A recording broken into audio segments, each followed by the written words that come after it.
बिस्मिल्लाहिर्रहमानिर्रहीम अल्हम्दुलिल्लाह वहदह वस्सलातु वस्सलामु अला मन ला नबिय्य बअदह अम्मा बाद। क़ाल रसूलुल्लाह सल्लल्लाहु अलैहि वसल्लम क़द अब्दलकुमुल्लाहु खैरम मिनहुमा यौमुल अज़हा व यौमुल फित्र। रवाहु अबू दाऊद व सहहुल अल्लामा अल अलबानी रहमहुल्लाह फिल मिशकात। आदरणीय दर्शकवृन्द, आजको रमजान महिना सम्बन्धित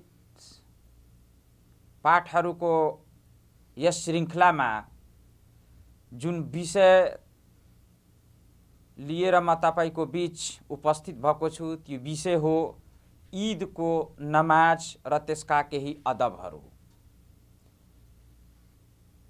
हदिसमा आउँछ, जुन अबू दाऊदको हदिस नम्बर 1134 रहेको छ कि अल्लाहको नबी सल्लल्लाहु अलैहि वसल्लम, अनस रज़ियल्लाहु ताला अन्हुको यो वृत्तान्त हो कि अल्लाहको नबी सल्लल्लाहु अलैहि वसल्लम जब मक्काबाट मदीना आउनुभयो हिजरत गरेर, त मदीनामा नबी सल्लल्लाहु अलैहि वसल्लमले मदीनावासीहरूलाई, सहाबाहरूलाई 2 दिन तिनीहरूले खेलकुद गर्ने निश्चित गरेका दिन भेटाउनु भयो। त अल्लाहको नबी सल्लल्लाहु अलैहि वसल्लमले सहाबाहरूलाई पनि सोध्नुभयो, मदीनावालाहरूलाई सोध्नुभयो कि किन यो 2 दिन तिमीहरूले के गर्छौ, यस 2 दिनमा खेलकुद विशेष रूपले गर्ने गर्छौ। त उहाँहरूले भने कि अल्लाहको रसुल, यो इस्लाम भन्दा पहिले पनि पहिलादेखि नै हाम्रो यो प्रथा हो र हाम्रो यो 2 दिन ईदको र चाड र पर्वको दिन हो, हामी खेलकुद गर्दै आएका छौँ। त्यसले गर्दा यो दिन आएमा आज फेरि त्यही दिनमा हामी पनि खेलकुद पहिलाकै आधारमा गरिराखेछौँ। त अल्लाहको नबी सल्लल्लाहु अलैहि वसल्लमले भन्नुभयो कि अल्लाहले ती 2 दिन भन्दा राम्रो तिमीहरूलाई 2 दिन, अन्य 2 दिन ईदको रूपमा दिनुभएको छ र ती 2 दिन हो ईदुल अजहा र ईदुल फित्र। 2 दिन ईद बनाएर इस्लाममा त्यसलाई वैधानिकताको रूपमा अल्लाहको नबी सल्लल्लाहु अलैहि वसल्लमले सहाबाहरूको बीच घोषणा गर्नुभयो र त्यही 2 दिन ईदुल फित्र र ईदुल अजहा हुन्। ईदुल फित्र र ईदुल अजहा यो 2 ईद बाहेक इस्लाममा अन्य कुनै तेस्रो ईद छैन। हप्ताको ईद भनेको शुक्रबारको दिन, जुमाको दिन हो। जुमा हुनाले गर्दा भेला हुन्छ र भेला भएर त्यसले गर्दा जुमाको सानो ईद भनेको हप्ताको ईद जुमाको दिन हुन्छ र वर्षमा मात्र 2 वटा ईद इस्लाममा वैध छन्। संवैधानिक रूपले 2 ईद बाहेक अन्य कुनै पनि ईद र चाड र पर्व भनेको छैन। र ईदको नमाज अल्लाह ताआलाले आफ्ना भक्तहरू, आफ्ना दास र आफ्ना बन्दाहरूमाथि, उनीहरू बन्दाहरूको लागि, भक्तहरूको लागि अल्लाहले वैध र मशरू ठान्नु भएको छ र यसै गरी हाम्रो नबी सल्लल्लाहु अलैहि वसल्लमले आफ्नो अनुयायीलाई यसको आदेश दिनुभएको छ, ईदुल फित्रको नमाज पढ्नु र ईदुल फित्रको ईद र पर्व र चाड मनाउनु। जस्तो कि कुरानमा अल्लाहले भन्नुभएको छ, फसल्ली लिरब्बिका वन्हर। कुरान सुरतुल कौसरको आयत नम्बर 2 मा यो अल्लाहले भन्नुभएको छ, फसल्ली लिरब्बिका वन्हर, आफ्नो रबको लागि, आफ्नो पालनकर्ताको लागि नमाज पढ अनि कुर्बानी गर। र धेरै जसो मुफस्सिर अर्थात् कुरानका व्याख्या गर्ने धर्मविद्हरूले फसल्ली लिरब्बिकामा जुन सलाहको कुरो आएको छ, यो सलाहको तात्पर्य चाहिँ ईदकै नमाज रहेको छ भनेर पुष्टि गरेका छन्। भन्नाले जुन यस आयतमा अल्लाहले भन्नुभएको छ कि आफ्नो रबको लागि, आफ्नो पालनकर्ताको लागि नमाज पढ, भन्नाले यो नमाज विशेष नमाज ईदको नमाजकै सम्बन्धमा अल्लाहले भन्नुभएको छ। र यसै गरी इब्न अब्बास रज़ियल्लाहु ताला अन्हुमाको वर्णन छ कि उहाँले भन्नुहुन्छ कि शहीदतु ईद मा रसूलिल्लाह सल्लल्लाहु अलैहि वसल्लम व अबी बकर व उमर व उस्मान रदियल्लाहु अन्हुम अजमईन फकुल्लुहुम कानु युसल्लून क़ब्ल अल खुतबा। बुखारी को यो रिवायत, बुखारी को यो हदीस नम्बर 962 रहेको छ कि इब्ने अब्बास रदियल्लाहु ताला अन्हुमाले भन्नुभएको छ कि म चाहिँ अल्लाहको रसूल सल्लल्लाहु अलैहि वसल्लमसँग अबू बकर, उमर र उस्मान यी चारैजनासँग म ईदको नमाज पढ्नको लागि उपस्थित भएको छु र म हाजिर थिएँ, नमाज पढेको छु।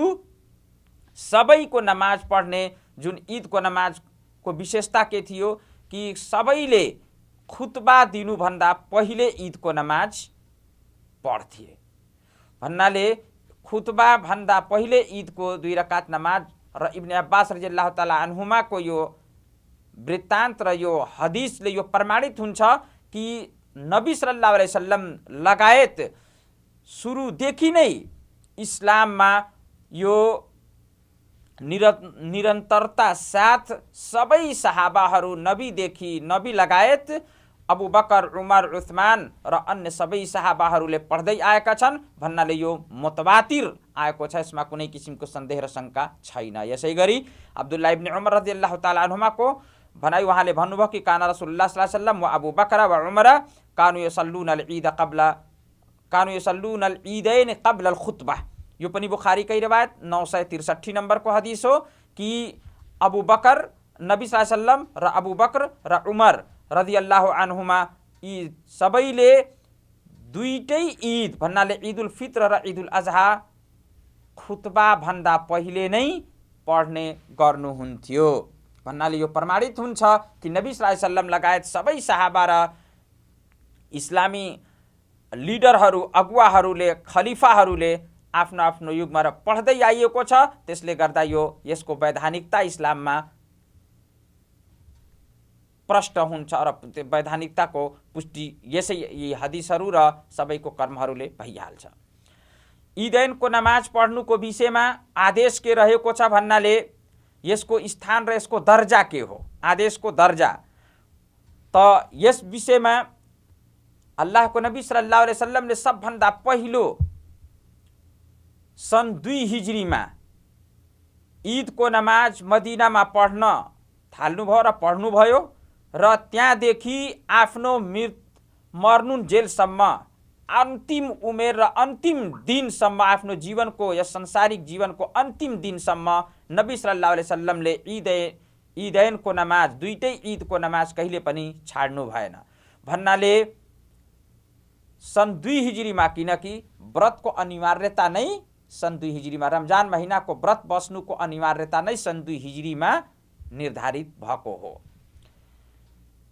त्यसले गर्दा नबी सल्लल्लाहु अलैहि वसल्लमको यस कर्मले गर्दा र धेरै धर्मविद्हरू बीच हदिसहरूको प्रकाशमा मतभेदहरू छन् कि त्यसको स्थान, ईदको नमाजको स्थानको आदेश, ईदको नमाजको आदेशको स्थान कुन कैटेगरीमा राख्ने, कुन श्रेणीमा राख्ने, फर्जमा कि वाजिबमा कि सुन्नत मुअक्कदामा, फर्ज आयन र फर्ज किफाया भन्ने पनि कुरोमा मतभेद छ।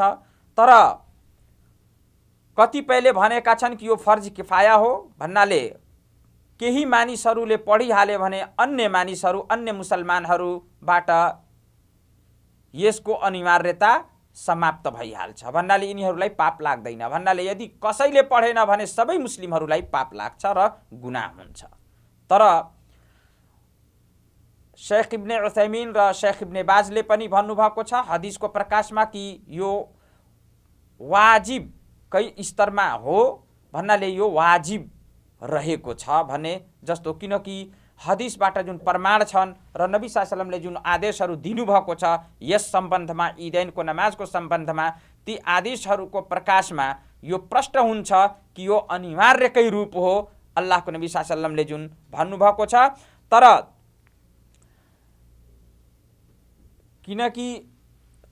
वास्तविकमा यो हो कि यो अनिवार्य नै जस्तो हो, बिना कुनै कारण यसलाई छाड्नु हुँदैन, कुनै पनि अवस्थामा यसलाई छाड्नु हुँदैन तर यो फर्ज होइन, किनकि फर्ज भनेको 5 बेलाको नमाज मात्र रहेको छ। त्यसबाहेक अन्य कुनै पनि नमाजलाई फर्जको स्थान र दर्जा दिन सकिँदैन। त्यसले गर्दा यो सुन्नतकै क्याटेगोरीमा आउँछ र सुन्नत एउटा मुअक्कदा अर्थात् वाजिबको क्याटेगोरीमा राख्न यसलाई सकिन्छ। जस्तो कि वाजिबको क्याटेगोरीमा राखेका अल्लामा इब्न उथैमीन र शेख इब्न बाजहरूले पनि भनेका छन्। केही अदबहरूको सम्बन्धमा यो ईदको नमाजको आदेशको दर्जा भयो भन्नाले पढ्नु कुनै पनि कारणले यसलाई बिराउनु हुँदैन, यसलाई छोड्नु हुँदैन, अनिवार्यकै जस्तो हो, तर फर्ज भनेको फर्ज जस्तो होइन। केही अदबहरूको विषयमा ईदको नमाजको लागि नुहाउनु, ईदको दिन नुहाउनु र यसै गरी बनाव सिंगार गर्नु, यसै गरी पुरुषहरूले सुगन्ध र अत्तरहरू विशेष रूपले प्रयोग गर्नु, यो चाहिँ उत्तम र सुन्नत हो। जस्तो कि अल्लाहको नबी सल्लल्लाहु अलैहि वसल्लम बुखारीको हदिसमा 948 नम्बर हदिसमा अल्लाहको नबी सल्लल्लाहु अलैहि वसल्लमको यो कर्म र यो नबी सल्लल्लाहु अलैहि वसल्लमको बानी यस दिनको विषयमा दर्शाइएको छ कि नबी सल्लल्लाहु अलैहि वसल्लम यस्तै गर्नुहुन्थ्यो। यसै गरी खजुर खाएर नै ईदगाह जानु ईद उल फित्रमा, तर ईद उल अजहामा केही नखाइकन ईदगाह जानु, जस्तो कि अल्लाहको नबी सल्लल्लाहु अलैहि वसल्लमको कर्म थियो, उहाँको यो सुन्नत थियो। जस्तो कि अनस रज़ियल्लाहु ताला अन्हुको वर्णन हो कि अल्लाहको रसूल सल्लल्लाहु अलैहि वसल्लम बिना खजुर खाइकन ईदगाहतिर निस्कनुहुन्थेन भन्नाले, र अर्को हदिसमा आउँछ कि बेजोड खजुर खाएर जानुहुन्थ्यो, 1, 3 वा 5 गरी खाने गर्नुहुन्थ्यो ईद उल फित्रको दिनमा, र ईद उल अजहामा बिना खाने गरी ईदगाह जानुहुन्थ्यो। दुईटैमा फरक यही छ। र जस्तो कि सही बुखारीको हदिसमा हदिस नम्बर 953 मा यसको वर्णन आएको छ। र यसै गरी ईद उल अजहाको दिन बिना केही खाई नबी सल्लल्लाहु अलैहि वसल्लम ईदगाहमा जानुहुन्थ्यो। जस्तो कि सही इब्ने माजाको हदिस नम्बर 1434 मा नबी सल्लल्लाहु अलैहि वसल्लमको कर्मको विषयमा आएको छ। यसै गरी ईदको दिनमा विशेष रूपले इस्लामी कविताहरू, इस्लामी शायरीहरू जसमा कुनै किसिमको अश्लीलता र कसैको हिंसा र कुनै किसिमको शिर्क र बिदअतको कुरो नहोस्, यी कुराहरूबाट यदि चोखो छ शेरहरू, शायरीहरू, यसै गरी कविताहरू, त्यो पनि पढ्न सकिन्छ। र खेलकुद पनि इस्लामको दायरा भित्र रहेर खेलकुद पनि गर्न सकिन्छ। जस्तो कि नबी सल्लल्लाहु अलैहि वसल्लमको युगमा, नबी सल्लल्लाहु अलैहि वसल्लमको पालामा सहाबाहरू पनि खेल्ने गर्थे। यसै गरी ईदगाहमा हिँडेर जानु, विशेष रूपले हिँडेर जानु यो सुन्नत हो।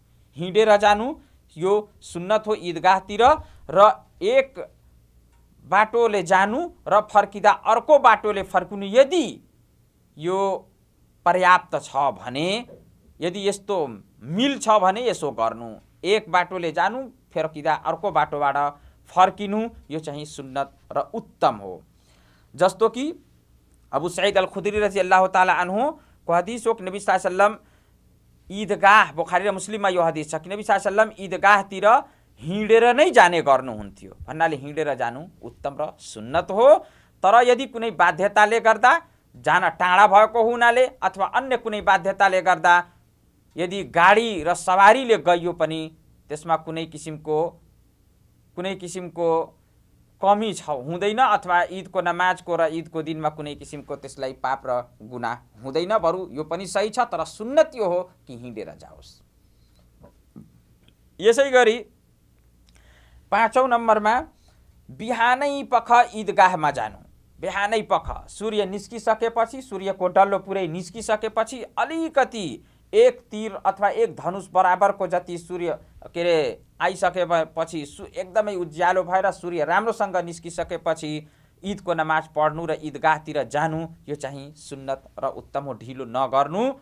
यसै गरी महिलाले पनि ईदगाह जानु सुन्नत हो। महिलाले पनि ईदगाह जानु सुन्नत हो। बरु हदिसमा आउँछ अल्लाहको नबी सल्लल्लाहु अलैहि वसल्लम विशेष रूपले महिलाहरूलाई उत्साहित पार्नुहुन्थ्यो, उहाँहरूलाई आदेश गर्नुहुन्थ्यो। जस्तो कि उम्मे अतिया रज़ियल्लाहु अन्हाको हदिस आउँछ कि नबी सल्लल्लाहु अलैहि वसल्लमले हामीहरूलाई आदेश गर्नुहुन्थ्यो कि हामी सबै ईदगाहतिर जाउँ। यहाँसम्म कि नबी सल्लल्लाहु अलैहि वसल्लमले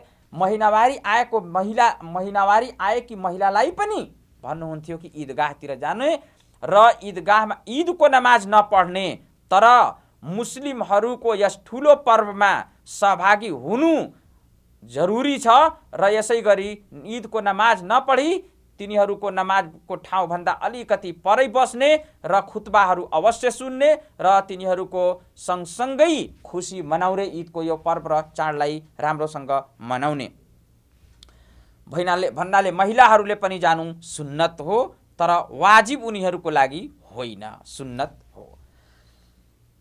यसै गरी यो दुईटै ईदमा अजान र इकामत छैन, अजान र इकामत छैन। जस्तो